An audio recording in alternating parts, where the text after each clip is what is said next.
when you are on that journey, right, there's so many decisions and so many choices that you have to make, like for me, it was like figuring out when to take the initiative, when to understand that you have to take a risk because life, sometimes, that risk comes off, like, is that what it was it take the risk or lose the chance? Mm. So what do you think? What do you think?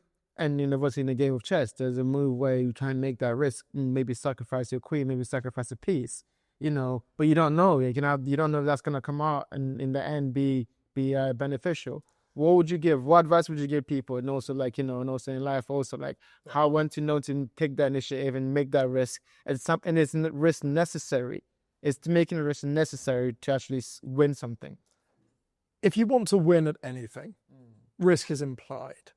Risk is crucial to anybody's path towards success, towards winning, towards any sort of development.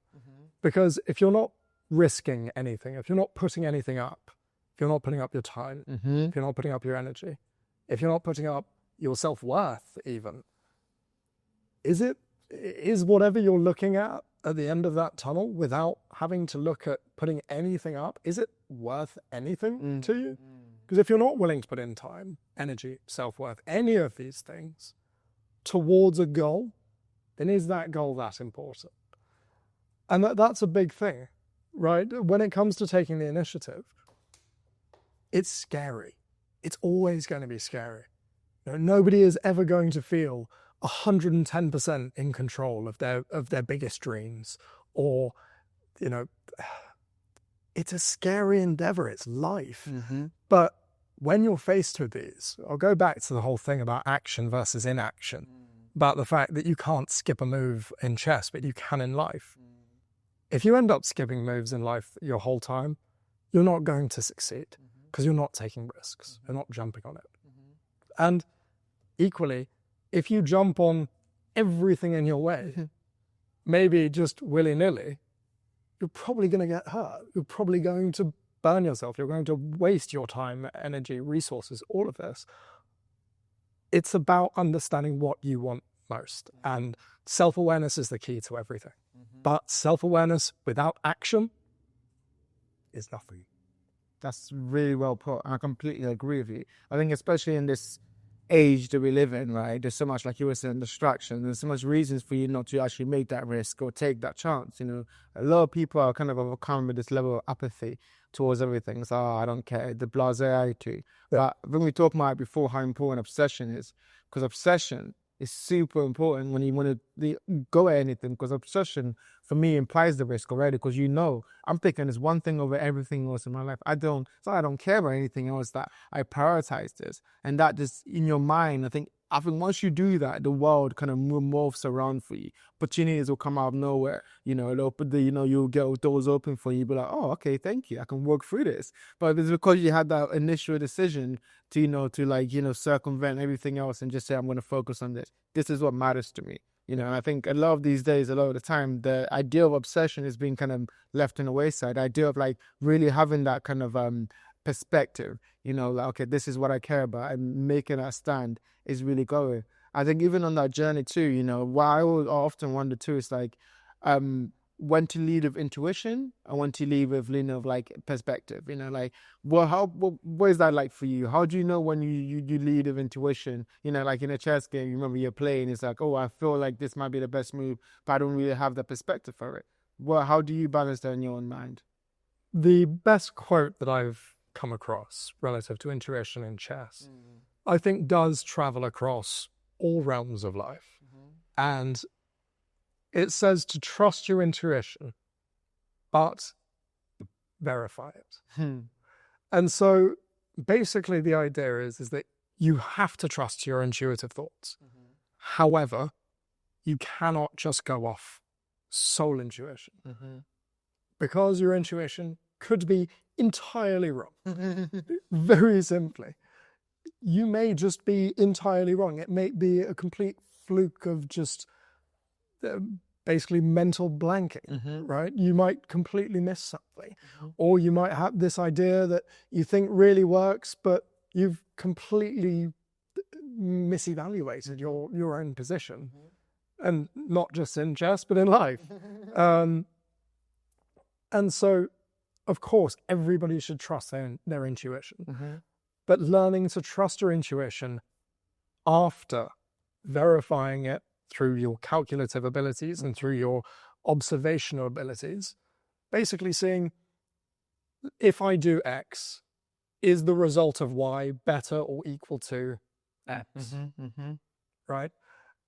And if you come up with the evaluation that you're at least even at the end of this string of moves, at the end of this endeavor of life, do it, right? If you're driving from the inside out, just screaming that you want to do it intuitively, and you don't see a reason that puts you in the dirt, do it. Absolutely do it. But you need to learn to not just trust your intuition, but verify it, calculate, understand, and observe.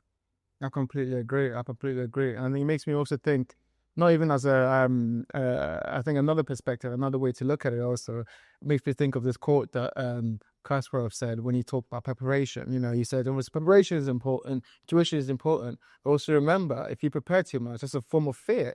Procrastination is a form of fear. So I think some people, especially now, again, I keep coming back to that because it's something I see in our kind of society currently, is that people will procrastinate. We can know, like, oh, I'm preparing, I'm getting ready to do this thing, I'm getting ready to do it, and it's like when you're playing chess and you just spend 10 minutes thinking, you know, I heard Magnus Carlsen, he was talking about, like, you know, thinking about a move. He says, if I get to 15 minutes and I don't know what to do, I probably have no idea what I'm going to do. You know, it's like there's a level of time that even he sets himself, you know, even his understanding of the game. He goes, if I get to a certain number of time, I don't have a move, then I have no clue. And I'm now going to have to think of something and make something up in my head.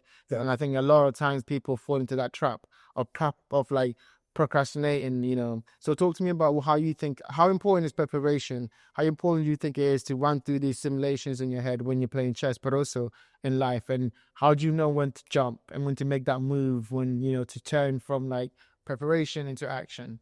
Sure. An old friend of mine, he used to, when I was working in hospitality, he was my manager at one point. And he's a very, very interesting, very intelligent man. And he hit me with a really great line one night when we were underprepared for an event. And he looked at me and he just went, Lance, preparation prevents piss poor performance. That's a little and it stuck with me ever since. And of course, you should prepare. You know, for anything that you are aware that is upcoming, preparation is almost necessary for being able to succeed. But if you are falling into the habit, because it is habitual, over preparation for procrastination's sake is a habit, right? It's a self-defense mechanism. Because you're stopping yourself from putting yourself out to the world. That's how I see it. If you are stuck in this idea of over-preparation, then it's just because you're afraid that once you do it, that you have no control over the result. The result is final after you have done it. But if you stay in this idea, in the waiting stage, in the preparation phase, it's unrealized returns, right? Or unrealized losses. And it's the same reason, as Kasparov was saying, it's the same reason why you see some stockbrokers go to nothing. Because they'll ride a stock all the way to the bottom until it hits a literal zero. Because before that, as long as they haven't pulled it out, their losses aren't actualized. But it's this complete logical fallacy. Yeah, absolutely. But you haven't made that loss. Yeah. And it's the same thing of, if you're not doing it, if you're just preparing, you're still not doing it. Yes. Right? You can prepare for 60 years. If you don't do it, your preparation meant absolutely nothing. In the same respect, of course it's vital to prepare, but if you have no intention of following through, and if you're not willing to put yourself out there, to relinquish your inhibitions of being perceived a certain way, then you're not going to go anywhere. You're not going to do anything. Speaking on that stockbroker letting it ride all the way to zero, how would you advise people to know when to pivot you know, when obviously maybe you were talking about you prepare for something that isn't what you're truly supposed to be doing, you know, and you're making this thing, and there is an idea that, you know, be obsessed about something, do things until it goes to zero and give everything your all. But not everyone has that life. No one has that kind of like a story. So in the event that what they're doing isn't what they're supposed to be doing, in the event you're playing a move, let's say in chess, and you know it's not going to go the way you expect it, how do you know when to pivot and when to be able to move to a better strategy?